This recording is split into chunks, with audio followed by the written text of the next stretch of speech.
समाज में लोग ऐसी घटनाओं को अंजाम दे देते हैं, उनको पता नहीं होता कि आगे क्या होने वाला, उनके परिवार का क्या होने वाला, लेकिन वो ऐसी घटना को अंजाम देते हैं। किस लिए? सिर्फ एक दहेज के लिए, ताकि उनको कुछ जो है पैसे मिल जाए, कुछ प्रॉपर्टी मिल जाए।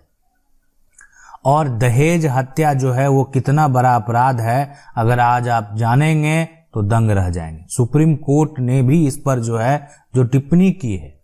वो भी आज आपको जानना चाहिए। सुप्रीम कोर्ट ने जोर देकर कहा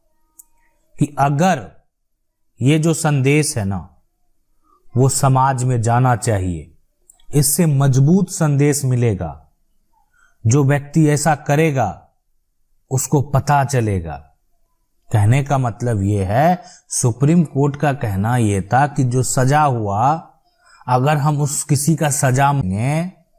कोई मेरे पास आएगा और कहेगा कि नहीं मेरा सजा माफ कर दिया जाए, और वो सुप्रीम कोर्ट के द्वारा अगर उनको सजा माफ कर दिया जाएगा, तो समाज में अगर यही चलता रहा तो क्या संदेश जाएगा? लोगों का जो सजा है वो माफ कर दिया जा रहा है। क्यों? इसीलिए क्या कहते हैं कि वो उन्होंने तो अपराध किया, फिर भी कोर्ट के द्वारा जो है उनको जमानत पे रिहा कर दिया गया, कोर्ट के द्वारा उनको जो है सजा माफ कर दिया गया। तो इसलिए सुप्रीम कोर्ट ने ऐसा कहा कि समाज में ये जो है संदेश जाना चाहिए कि अगर कोई ऐसा करेगा, ठीक है, तो उसको किसी भी प्रकार से कोई माफीनामा नहीं मिलेगा। और ये सिर्फ ऐसा किया गया, देखें एक जो बेटी है उसकी हत्या कर दी गई, और जो सास ससुर हैं वहाँ पर उनको 10 साल का जो है सजा सुनाया गया। अब सीधी सी बात है, उनकी उम्र जो है एक तरह से वृद्धावस्था में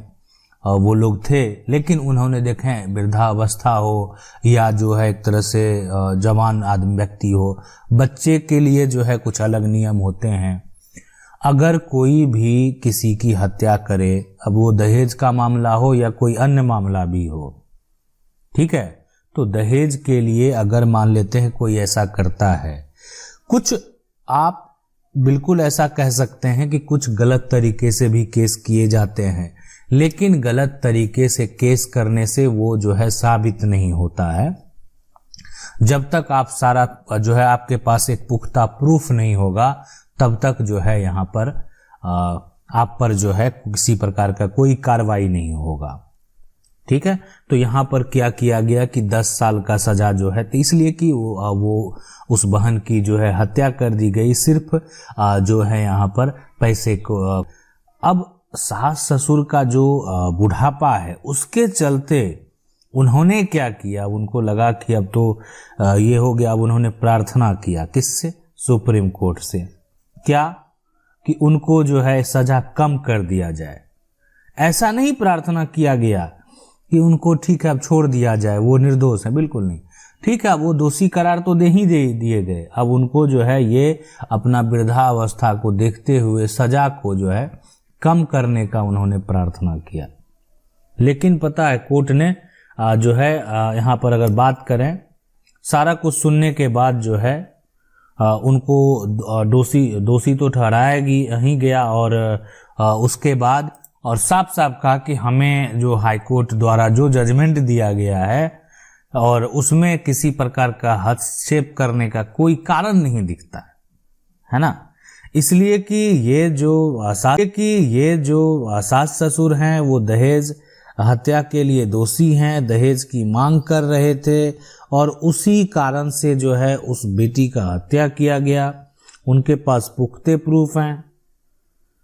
तो ये जो आरोपी ने एक मान लेते हैं ठीक है झूठा मामला भी किया, लेकिन उसको वो सिद्ध नहीं कर पाए।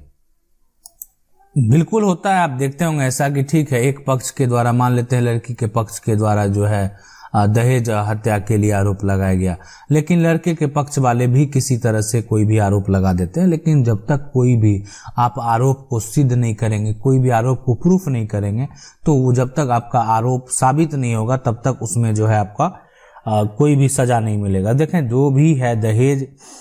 के मामले में अगर मृत्यु करेगा तो कम से कम, अगर ऐसा होता है ना, कम से कम अब आपको जो है वो 7 वर्ष का आजीवन कारावास भी हो सकता है, और उसके साथ मतलब जो भी आजीवन कारावास से भी आपको दंडित किया जा सकता है, 10 साल का भी सजा हो सकता है। बहुत लोग ऐसा सोचते होंगे, ठीक है आपने हत्या नहीं किया है, आपने तंग किया, उनको प्रताड़ित किया और वो खुद अपने आप मर गई, उस केस में क्या हो सकता है। देखिए जो कानून है ना, आईपीसी का जो धारा 498A कहता है, ठीक है, कि जो मान लेते हैं आपके उस महिला के जो पति हैं, जो बहन है, जो बेटी है, उनके जो पति हैं या उनके जो रिश्तेदार भी हो सकते हैं, जो भी उसमें जिनका भी नाम दर्ज किया जाएगा, तो रिश्तेदार के द्वारा जो भी है, पति रिश्तेदार जो भी है उसमें, तो अगर वो किसी भी प्रकार का सामान की मांग कर रहे थे, किसी भी प्रकार का पैसे की मांग कर रहे थे, ठीक है, तो अगर इस तरह का मामला साबित होता है, वो जो बहन है, बेटी है, अगर वो एक तरह से उनको तंग किया गया और वो उनकी जो है वो खुद जो है अपने आप को जो है एक तरह से प्रताड़ना से वो जो है चली गई, तो उस केस में भी आपको कम से कम जो है, कम से कम की बात कर रहे हैं, अधिकतम की बात नहीं कर रहे हैं, 3 साल का सजा जो है वो नहीं, और साथ में जुर्माना भी किया जा सकता है। देखें जीवन में कोई भी एक तरह से आवेश में आकर कार्य करना वो आपके जीवन की क्षति है, इसलिए आवेश में ना आए, एक प्रयास रखें जीवन में कि समझने का। एक चीज़ ठीक है, आपने मान लेते हैं आज वो थोड़े पैसे से आपको कुछ होने जाना तो है नहीं, लेकिन फिर भी आज जो घटनाएं हैं लोग समझने को तैयार नहीं है और आवेश में आकर ऐसा कदम उठाते हैं। और उनके परिवार को जाके पूछिए कि बाद में जो है उसको वो जो है एक तरह से पूरा जीवन जो है, उनका पूरा परिवार का जीवन, उनके माता पिता का जीवन, उनके भाई बहन का जीवन, सबका जीवन जो है वो बर्बाद हो जाता है। अब आईपीसी का जो धारा 304B है, तो 304B जो है वो कब लगाया जाता है, तो देखें आईपीसी का जो ये धारा है 304B है ना, अगर इसको लगाने की बात करें तो सुप्रीम कोर्ट के द्वारा जो कहना है कि देखिए ये उस मामले में लागू होगी जहां मान लेते हैं संदिग्ध परिस्थितियों में मौत हुई है, ठीक है, संदिग्ध परिस्थितियों में मौत हुई है, और यह जो है जो शादी का तारीख है, जो लड़की का शादी हुआ उसकी तारीख से 6 महीने है ना, यानी 6 महीने के भीतर, तो ये अगर हुई हो तो देखें, अगर कोई भी जो विवाहित महिला है, अगर आज भी आप जो है इससे परेशान हैं और आपका जो है आपके साथ क्रूरता किया जा रहा है, आपको मानसिक और शारीरिक रूप से अगर प्रताड़ित किया जा रहा है, तो आप जो है यानी दहेज केस कर सकते हैं।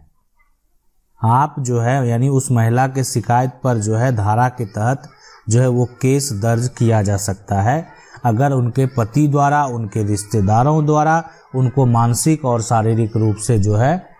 अगर उनको प्रताड़ित किया जा रहा है तो। अब सवाल ये उठता है कि दहेज का जो मामला हम दर्ज कराएंगे,